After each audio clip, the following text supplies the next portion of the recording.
ನಮಸ್ಕಾರ. ಪುಸ್ತಕದ ಮನೆಗೆ ಸ್ವಾಗತ.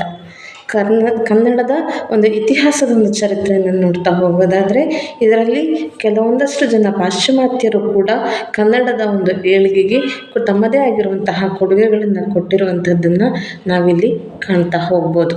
ಹೀಗೆ ಕನ್ನಡದ ಒಂದು ಏಳಿಗೆಗೆ ತಮ್ಮದೇ ಆಗಿರುವಂತಹ ಒಂದಷ್ಟು ಕೊಡುಗೆಗಳನ್ನು ಕೊಟ್ಟಿರುವಂತಹ ಇಂಗ್ಲೆಂಡಿನ ಮೂಲದವರಾದಂತಹ BL ರೈಸ್ ಅವರ ಕುರಿತಾಗಿ ಒಂದಷ್ಟು ಮಾಹಿತಿಗಳನ್ನು ಇವತ್ತು ನಿಮ್ಮೊಂದಿಗೆ ಹಂಚಿಕೊಳ್ಳುವಂತಹ ಒಂದು ಪ್ರಯತ್ನವನ್ನು ಮಾಡ್ತಾ ಹೋಗ್ತೇನೆ.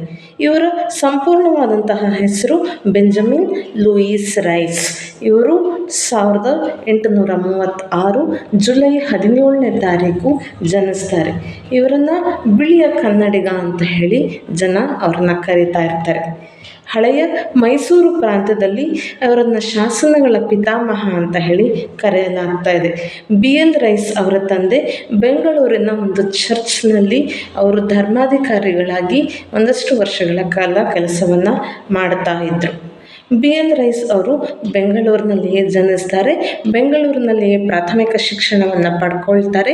ಪ್ರಾಥಮಿಕ ಶಿಕ್ಷಣವನ್ನು ಪಡ್ಕೊಂಡ ನಂತರದಲ್ಲಿ ಅವರು ಉನ್ನತ ಶಿಕ್ಷಣಕ್ಕೋಸ್ಕರ ಇಂಗ್ಲೆಂಡಿಗೆ ತೆರಳುತ್ತಾರೆ. ಇಂಗ್ಲೆಂಡಿಗೆ ತೆರಳಿದ್ರೂ ಕೂಡ ಅವರಿಗೆ ಭಾರತಕ್ಕೆ ವಾಪಸ್ ಬರಬೇಕು, ಭಾರತದಲ್ಲಿಯೇ ತನ್ನ ಒಂದಷ್ಟು ಸೇವೆಗಳನ್ನು ಸಲ್ಲಿಸಬೇಕು ಅನ್ನುವಂತಹ ಒಂದು ಅಪೇಕ್ಷೆ ತುಂಬ ಎತ್ತರವಾಗಿರುತ್ತೆ. ಅದರಂತೆಯೇ ಅವರು ತಮ್ಮ ಒಂದು ವಿದ್ಯಾಭ್ಯಾಸದ ನಂತರ ಭಾರತಕ್ಕೆ ವಾಪಸ್ ಕೂಡ ಬರ್ತಾರೆ. ಇದಾದ ನಂತರದಲ್ಲಿ ಶಿಕ್ಷಣವನ್ನೆಲ್ಲ ಅವರು ಪೂರೈಸಿಕೊಂಡ ನಂತರದಲ್ಲಿ ಮೈಸೂರು ರಾಜ್ಯದ ಶಿಕ್ಷಣ ಇಲಾಖೆಯಲ್ಲಿ ತಮ್ಮ ಒಂದು ಕೆಲಸವನ್ನು ಪ್ರಾರಂಭ ಮಾಡ್ತಾರೆ. ಕೆಲಸದ ನಿಮಿತ್ತ ಅವರು ಕೆಲವೊಂದಷ್ಟು ಪ್ರವಾಸಗಳನ್ನು ಕೈಗೊಳ್ಳಬೇಕಾಗಿರುವಂತಹ ಒಂದು ಸಂದರ್ಭಗಳು ಅವರಿಗೆ ಯಾವಾಗಲೂ ಕೂಡ ದೊರಕಿ ಬರ್ತಾ ಇತ್ತು.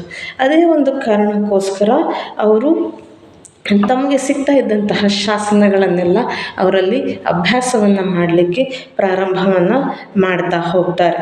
ಇದಾದ ನಂತರದಲ್ಲಿ ಅವರು ಆ ಒಂದು ಶಾಸನಗಳ ಅಧ್ಯಯನವನ್ನು ತಪಸ್ಸಿನಂತೆ ಒಂದು ವ್ರತದಂತೆ ಅದನ್ನು ಮಾಡಲಿಕ್ಕೆ ಪ್ರಾರಂಭ ಮಾಡ್ತಾರೆ.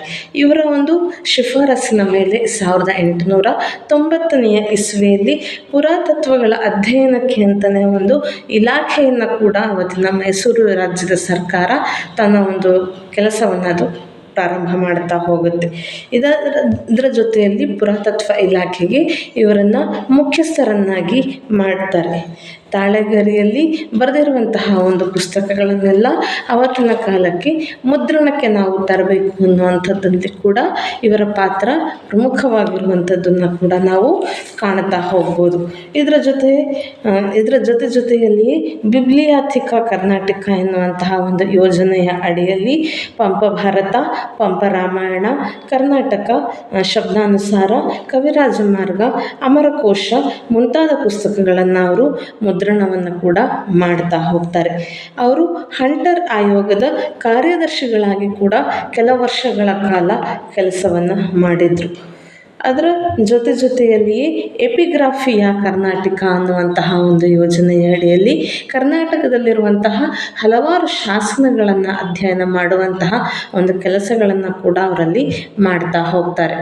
ಇದರ ಜೊತೆಯಲ್ಲಿಯೇ ಅದರ ಒಂದು ಮುಂದುವರೆದ ಭಾಗವನ್ನು ನೋಡ್ತಾ ಹೋಗೋದಾದರೆ, ಈ ಶಾಸನಗಳಲ್ಲಿ ಅವರು ಮುಖ್ಯವಾಗಿ ಅಶೋಕನ ಶಾಸನಗಳನ್ನು ಕೂಡ ಅವರಲ್ಲಿ ಅಧ್ಯಯನವನ್ನು ಮಾಡೋದರಲ್ಲಿ ತುಂಬಾ ಉನ್ನತಿಗೆ ಏರ್ತಾ ಹೋಗ್ತಾರೆ. ಅದರ ಜೊತೆಯಲ್ಲಿ ಮುಂಬೈ ಕರ್ನಾಟಕದಂತಹ ಒಂದು ಭಾಗದಲ್ಲಿ ಇವರಿಗಿಂತ ಮುಂಚೆಯೇ ಶಾಸನಗಳನ್ನು ಅಧ್ಯಯನ ಮಾಡ್ತಾ ಇದ್ದಂತಹ ಜಾನ್ ಪ್ಲೀಟ್ ಅನ್ನುವಂತಹ ಒಬ್ಬ ವ್ಯಕ್ತಿಯ ಜೊತೆಗೆ ನಿರಂತರವಾಗಿ ಪತ್ರಗಳ ಸಂಭಾಷಣೆಯಲ್ಲಿ ಕೂಡ BL ರೈಸ್ ತೊಡಗ್ತಾರೆ. ಸುಮಾರು ಒಂದೇ ವರ್ಷದಲ್ಲಿ 245 ದಿವಸಗಳ ಕಾಲ ಪ್ರವಾಸವನ್ನು ಕೈಗೊಂಡು 654 ಬೇರೆ ಬೇರೆ ರೀತಿಯ ಒಂದು ಐತಿಹಾಸಿಕ ಪ್ರದೇಶಗಳಿಗೆ ಅವರು ಭೇಟಿ ನೀಡೋದರ ಮೂಲಕ ಆ ಒಂದು ಐತಿಹಾಸಿಕ ಪ್ರದೇಶಗಳ ಒಂದು ಪ್ರಾಮುಖ್ಯತೆಯನ್ನು ಕೂಡ ಅವರಲ್ಲಿ ತಿಳಿದುಕೊಳ್ತಾ ಹೋಗ್ತಾರೆ. ಇದೆಲ್ಲದರ ಜೊತೆಯಲ್ಲಿ Mysuru and Coorg from inscription ಅನ್ನುವಂಥದ್ದು ಅವರು ಬರೆದಿರುವಂತಹ ಒಂದು ಶ್ರೇಷ್ಠವಾಗಿರುವಂತಹ ಕೃತಿ. ಇಷ್ಟೆಲ್ಲ ಕನ್ನಡದ ಶಾಸನಗಳಿಗೆ ತಮ್ಮದೇ ಆಗಿರುವಂತಹ ಕೊಡುಗೆಗಳನ್ನು ಕೊಟ್ಟಿದ್ದಂತಹ BL ರೈಸ್ ಅವರು ಸುಮಾರು 90 ವರ್ಷಗಳ ತುಂಬ ಜೀವನವನ್ನು ನಡೆಸಿಬಿಟ್ಟು 1927 ಜುಲೈ 10ನೇ ತಾರೀಕು ನಿಧನರಾಗ್ತಾರೆ. ಇದಷ್ಟು BL ರೈಸ್ ಅವರ ಕುರಿತಾಗಿ ಒಂದಷ್ಟು ಸಂಕ್ಷಿಪ್ತವಾಗಿರುವಂತಹ ಮಾಹಿತಿ. ಮುಂದಿನ ವಿಡಿಯೋದಲ್ಲಿ ಇನ್ನೊಂದು ಮಾಹಿತಿಯೊಂದಿಗೆ ನಿಮ್ಮ ಮುಂದೆ ಬರ್ತೇನೆ. ಅಲ್ಲಿಯವರೆಗೆ ನಮ್ಮ ವಿಡಿಯೋಗಳನ್ನು ನೋಡ್ತಾ ಇರಿ. ನಮಸ್ಕಾರ.